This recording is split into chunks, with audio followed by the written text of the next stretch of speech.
Приветствую всех зрителей телеканала Якутия-24. С вами Марфирина Алексеева в программе News on Air. И сегодня я расскажу о уникальном Таюке, который исполнит 100 человек. Новости из видеодневника всадника Севера, а также немного о событиях из соцсетей и еще о многом-многом другом. Давайте приступим.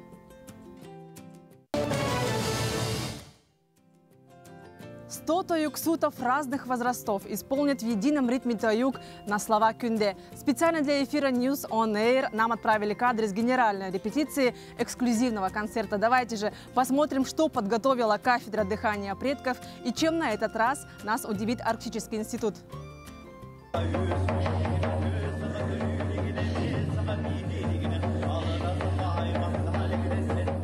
Одним из ярких моментов праздничных мероприятий, посвященных 100-летнему юбилею со дня образования якутской автономии, станет отчетный концерт Арктического института кафедры дыхания предков. Как раз-таки на этом концерте масштабный таюк станет главным и зрелищным номером. Примечательно, что среди участников-исполнителей 37 школьников. Самому пожилому участнику таюка 73 года, а самой юной исполнительнице 5 лет. Таюк является одним из самых ярких и древнейших жанров народного фольклора, который сохранился до наших дней, передаваясь от поколения к поколению. Таюк – это уникальный и сложный вид пения. Проще говоря, это песня-импровизация, исполняя которую певец запевала, используя технику гортанного пения кылыгах.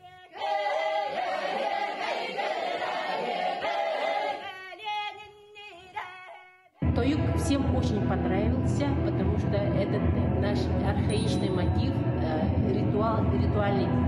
ритуальный фольклор, можно сказать, это наш гимн Саха.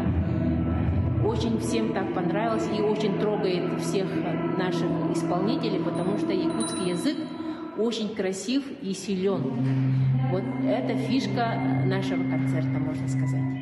Помимо таюка будут представлены и другие не менее зрелищные номера. Так ожидается выступление титулованного ансамбля «Ар-Артык». Студентов из других регионов России и стран будут представлены шуточные сценки, сюиты и другие жанры, раскрывающие богатство и разнообразие культуры и традиций народов Якутии и Азии в целом. Завораживают номера, представляющие традиции и быт народов Севера.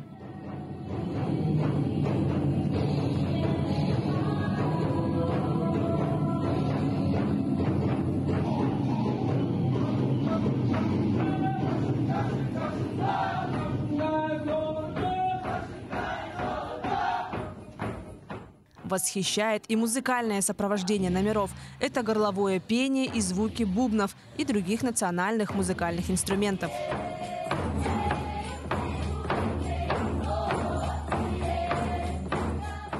Концерт «Дыхание предков» пройдет на сцене культуры и современного искусства имени Гагарина уже сегодня в 16:30. Дугуйдан Винокуров, один из всадников Севера, продолжит поход один. В Красноярске всадники потеряли коня Мечила Аяна, так как конь повредил глаз, и восстановить его уже, увы, невозможно. Мечил принял решение отправиться в Якутск со своим конем Сунтаром для дальнейшего лечения.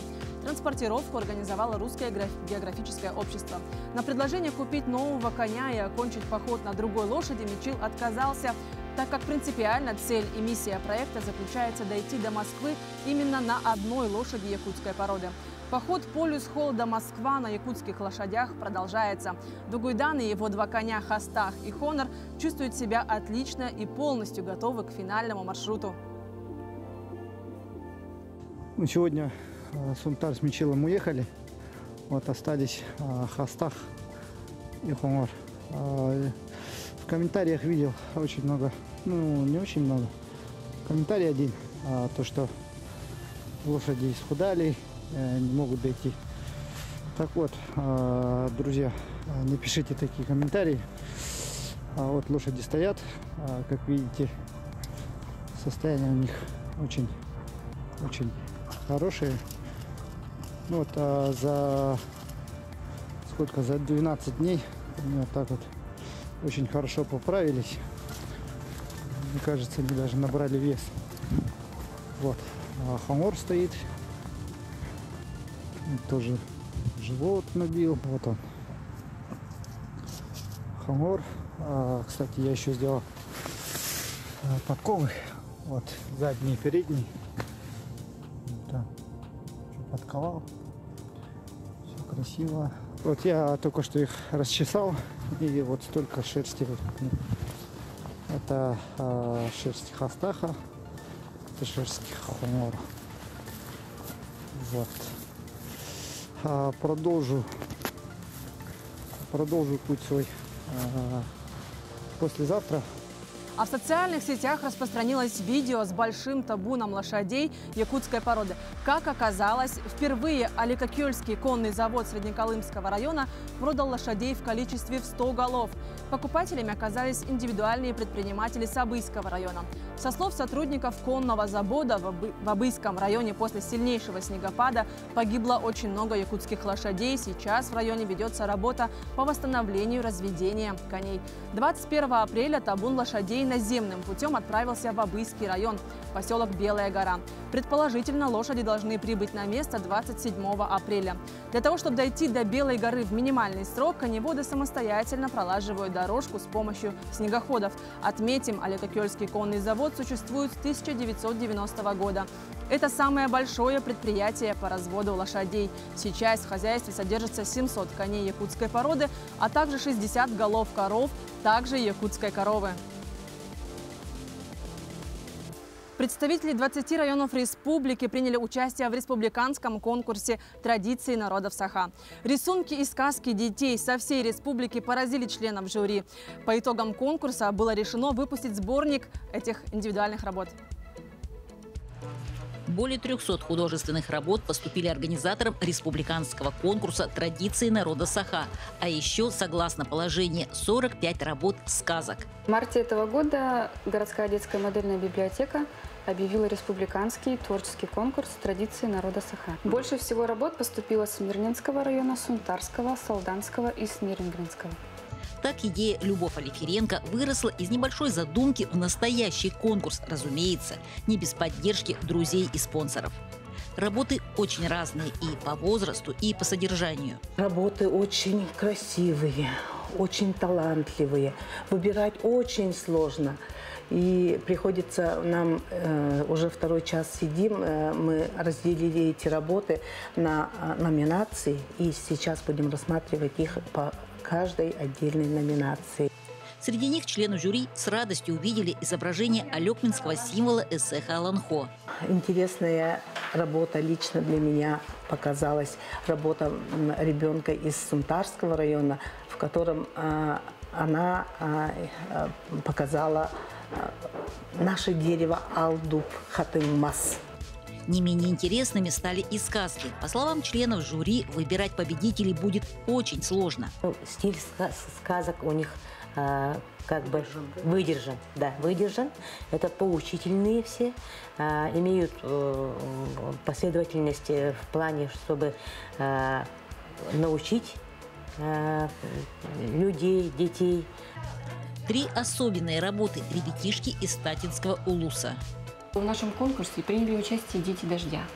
Это ребята из Татинского улуса, а именно Таграсинская специальная коррекционная школа-интернат.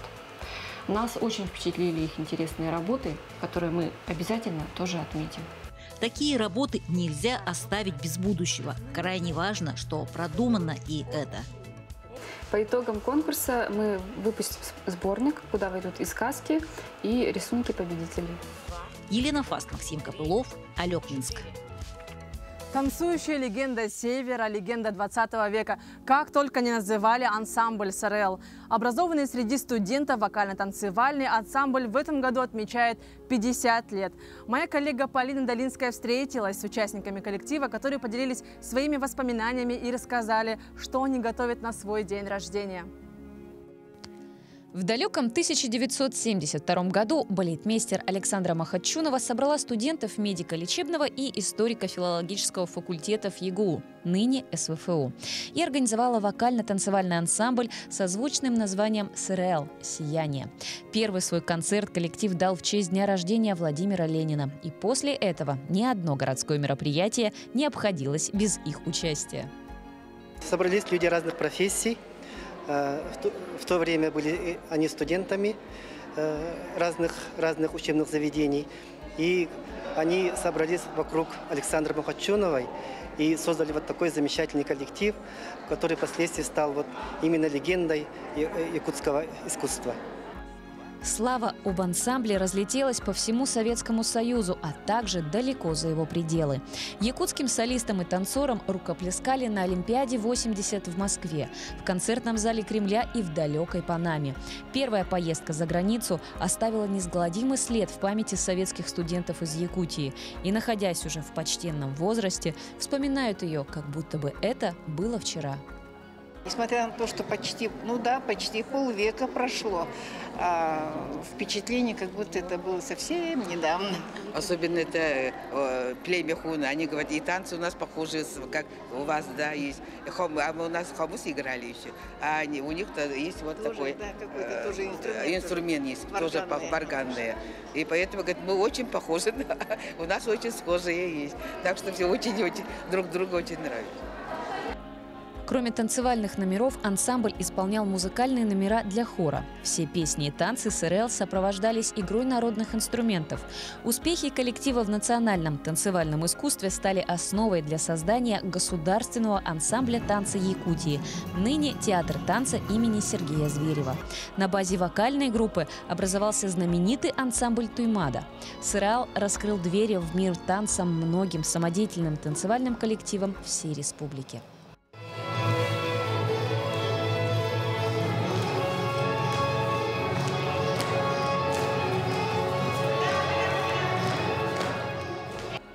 Сегодня в честь 50-летнего юбилея ансамбля состоится концерт «Легенда 20 века. Ансамбль СРЛ», на котором на одной сцене выступят известные артисты и участники ансамбля разных лет, люди разных судеб и разных профессий, которых объединила любовь к искусству, которую они пронесли сквозь года, чтобы спустя даже полвека вновь выйти на сцену.